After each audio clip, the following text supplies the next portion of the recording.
In chapter 3, we read about Wilbur trying to escape so he could find some freedom.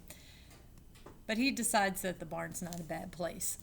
So in chapter 4, we're going to learn about Wilbur's loneliness. This is kind of a sad chapter, but we're going to find out how Wilbur spends his days. The next day was rainy and dark. Rain fell on the roof of the barn and dripped steadily from the eaves.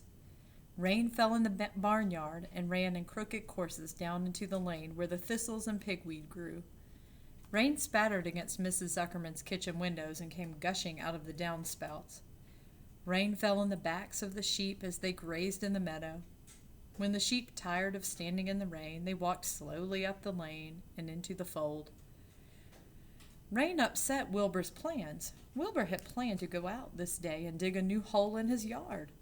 He had other plans, too. His plans for the day went something like this. Breakfast at 6:30, skim milk, crusts, middlings, bits of donuts, wheat cakes, and drops of maple syrup sticking to them, potato skins, leftover custard pudding with raisins and bits of shredded wheat. What do you think about that breakfast? Breakfast would be finished at 7.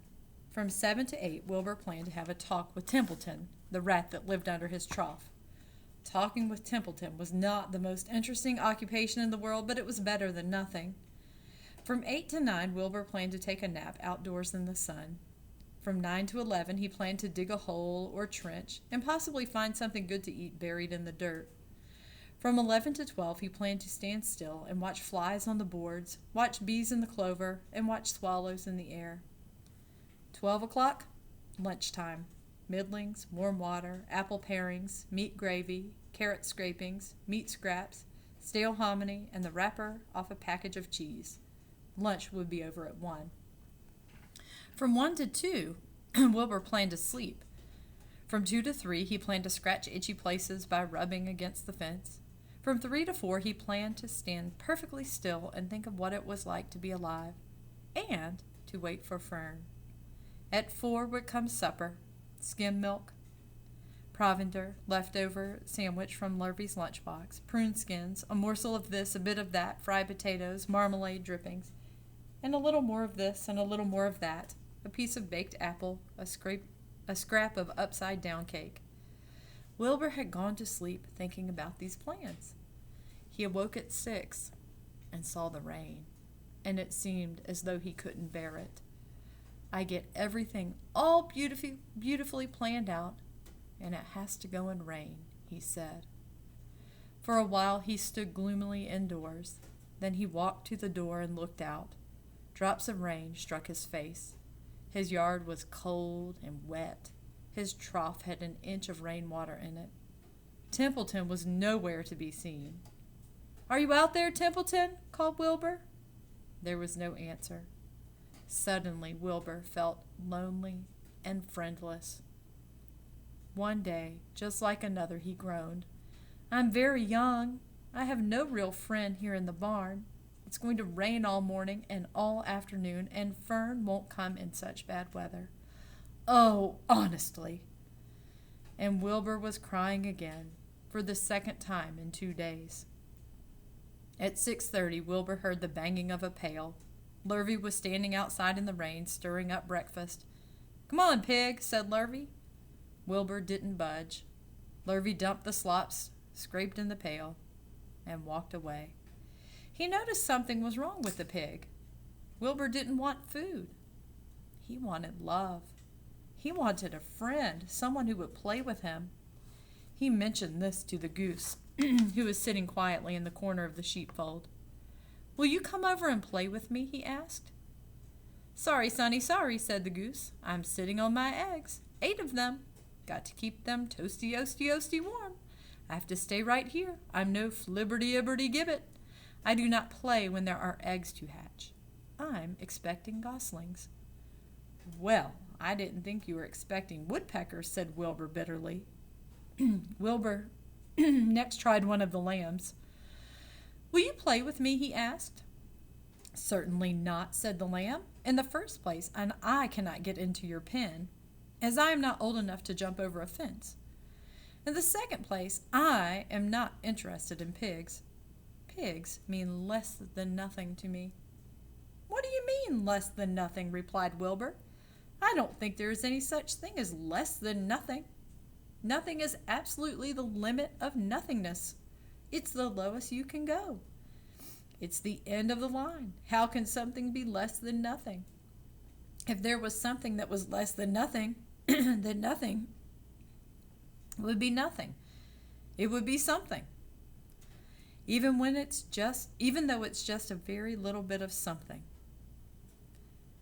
But if nothing is nothing, then nothing has nothing, then it is less than it is. Oh, be quiet, said the lamb. Go play by yourself. I don't play with pigs. Sadly, Wilbur lay down and listened to the rain. Soon he saw the rat climbing down the slanting board that he used as a stairway. Will you play with me, Templeton? Asked Wilbur. Play, said Templeton, twirling his whiskers. Play? I hardly know the meaning of the word. Well, said Wilbur, it means to have fun, to frolic, to run and skip and make merry. I never do those things if I can avoid them, replied the rat sourly. I prefer to spend my time eating, gnawing, spying, and hiding. So there is a picture on this page. It is Wilbur looking at the lamb, and the lamb's kind of walking away. I do not see Templeton in this picture.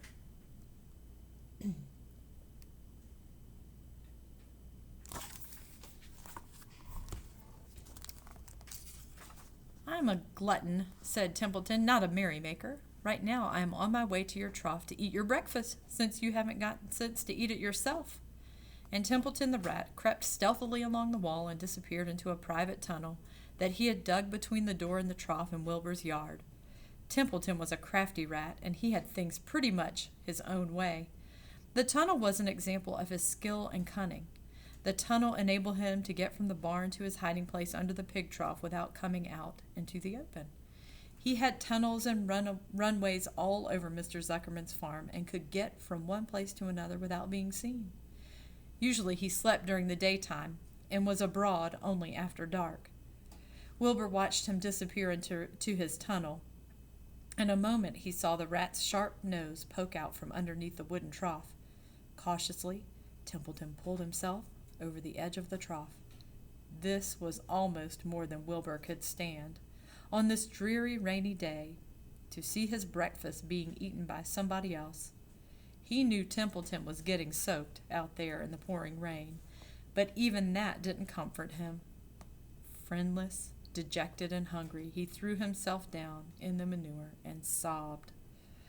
Late that afternoon, Lurvy went to Mr. Zuckerman. I think there's something wrong with that pig of yours. He hasn't touched his food.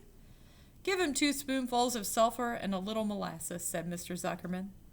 Wilbur couldn't believe what was happening to him when Lurvy caught him and forced the medicine down his throat.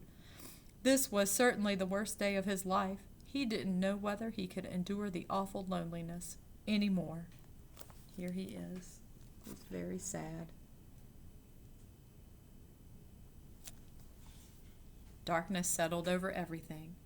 Soon there were only shadows and noises of the sheep chewing their cuds and occasionally the rattle of a cow chain up overhead. You can imagine Wilbur's surprise when out of the darkness came a small voice he had never heard before. It sounded rather thin, but pleasant. Do you want a friend, Wilbur? It said.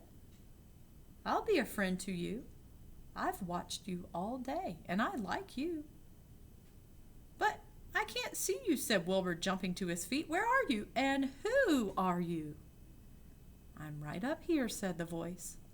Go to sleep. You will see me in the morning. So I'm going to get you to make a prediction about who you think that voice might belong to, and we will find out tomorrow.